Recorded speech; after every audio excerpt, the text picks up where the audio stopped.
Ladies and gentlemen, today is Friday, the 21st of April, and today a new snapshot for Minecraft 1.12 PC edition of Minecraft has been released. This is 17w16b. This is a bug fix snapshot, fixing some bugs introduced in yesterday's snapshots as well as some commonly requested bug fixes. My name is slicedlime, let me guide you through the fixes in this version. Before we get into that, let me highlight something that has changed in previous snapshots, but that hasn't actually been listed in any of the change logs, and so I missed it until now.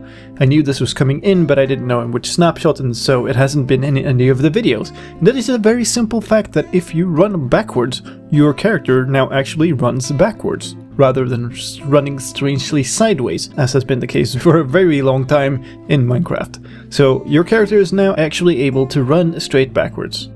First of all, yesterday's snapshot contained a fix for fences, panes, walls, bars and torches connecting to non-solid blocks, and there's further fixes to that in this snapshot. Yesterday's snapshot didn't fix all the affected non-solid blocks, so here's some further fixes.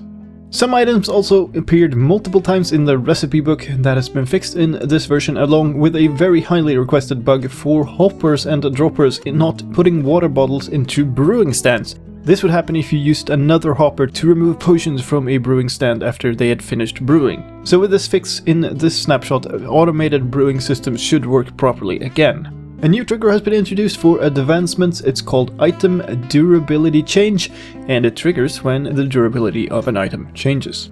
Another change that I actually missed in yesterday's snapshot is that the NBT tag parser now supports scientific notation for floating point values. That means that you can do something like 1.5e10 to list a very large number instead of writing out all the zeros. So that could potentially be very useful in some cases.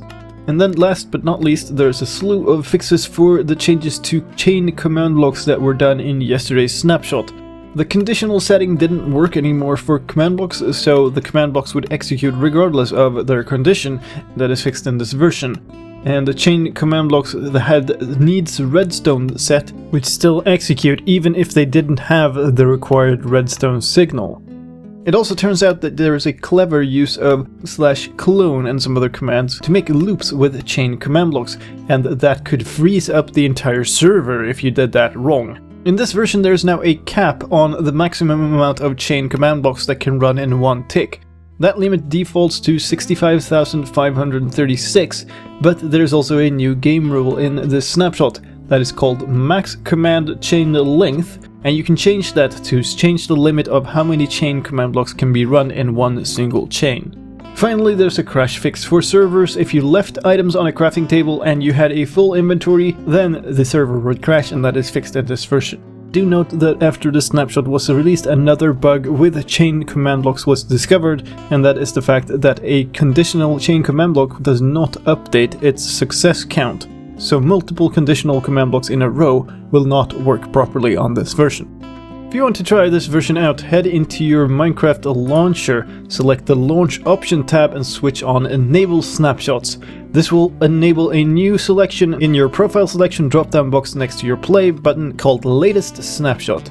Select this profile and start the game, and you will be playing the latest snapshot, which is currently this one, 17w16b. Do keep in mind that this is a snapshot. It contains bug fixes, but it probably contains more bugs, including possibly serious bugs that could corrupt your world or crash your game. So make sure you try it on a backup of your world or on a test world.